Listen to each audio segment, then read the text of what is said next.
Next on the Delaware Way, meet a political outsider from PayPal who wants to replace Tom Carper in the United States Senate, plus a father's mission to pay tribute to his son by saving lives and helping other families dealing with addiction. The Delaware Way is just ahead.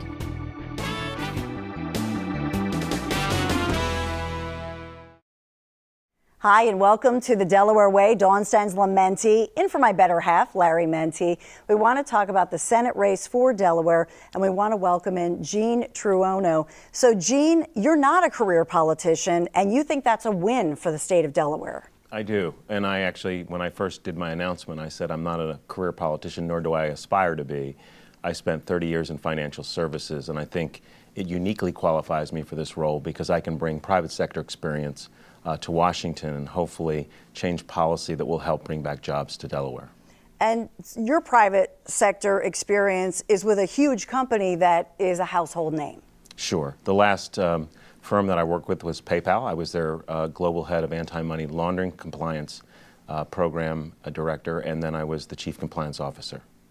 So, you know, when we think about this mood in America that we want to clean out the swamp, that we trust less and less career politicians. How do you think that works for you, and how do you walk through this? Well, I mean, I think there are a lot of different people running for office that have very unique backgrounds, and I think that's what our forefathers intended.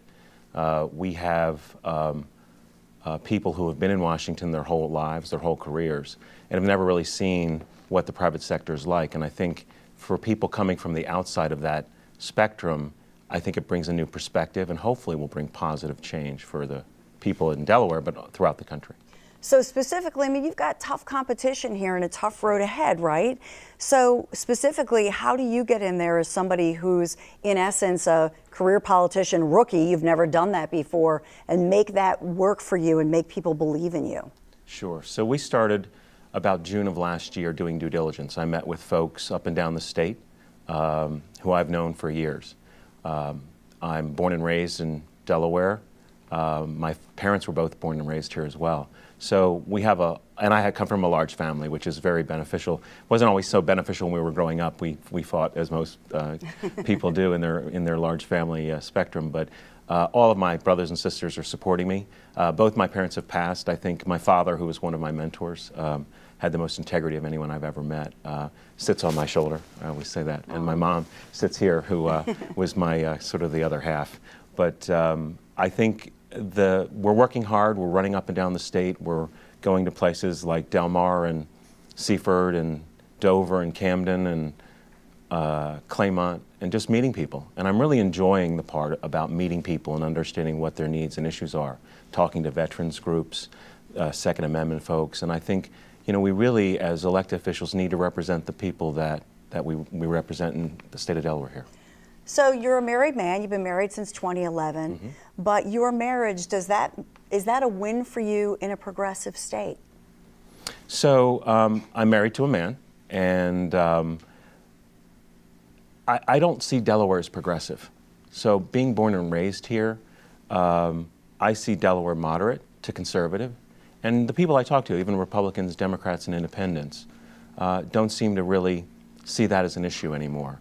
I'm a constitutionalist, so when I talk about this, I say that the Constitution doesn't pick winners or losers. We have an Equal Protection Clause, which allowed us to have marriage for all people. We have a First Amendment, which protects those people to practice their religion the way they choose. Now, they may seem to be at odds, but I look at it differently, and I think that it allows us all to live in a free society the way we choose to live. Not one better than the other or one that's superior to the other. And I think that's what our forefathers intended. So you have some hoops to jump through. In other words, you have a tough opponent who is in the political, you know, realm already. And then even beyond that, you're in a blue state. You're a Republican. So even if you got through the primary, then you're in a blue state with registered Democrats. So what's your game plan? So there's a strategy. I think Sussex and Kent County are relatively leaning more to Republican or conservative. Newcastle County is a mix, and there's more registered Democrats. I had the fortunate opportunity of working on a number of nonprofit boards in the communities in Wilmington when I was working for one of the financial institutions I worked for. And so I have already a nexus with some of those community groups. I helped low to moderate income people get into houses. I helped seniors and disabled people stay in their homes through Rebuilding Together. I was on the board of College Resource Center of Wilmington, which helped low to moderate income students get into college. So through that and through that work, I really got to understand the needs of the people in Delaware, and Wilmington primarily, but throughout the state. And I think that's key to really understanding how you can be successful. And not discounting the fact that Newcastle County is an uphill battle, but I think a lot of the people I talk to think it's time for Tom to retire, Tom Carper. And I think it's not that he isn't a good guy or hasn't served the state or that people don't like him. I just think he's been in public office for his whole life, and I think people are looking for a change. I think the wave that's happened in 2016 shows that.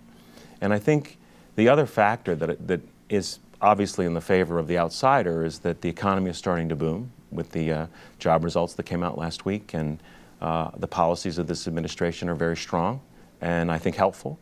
And I'm going to continue to run on that and challenge Tom to ask him why he didn't do some of the things that support this administration and support the people of the state of Delaware.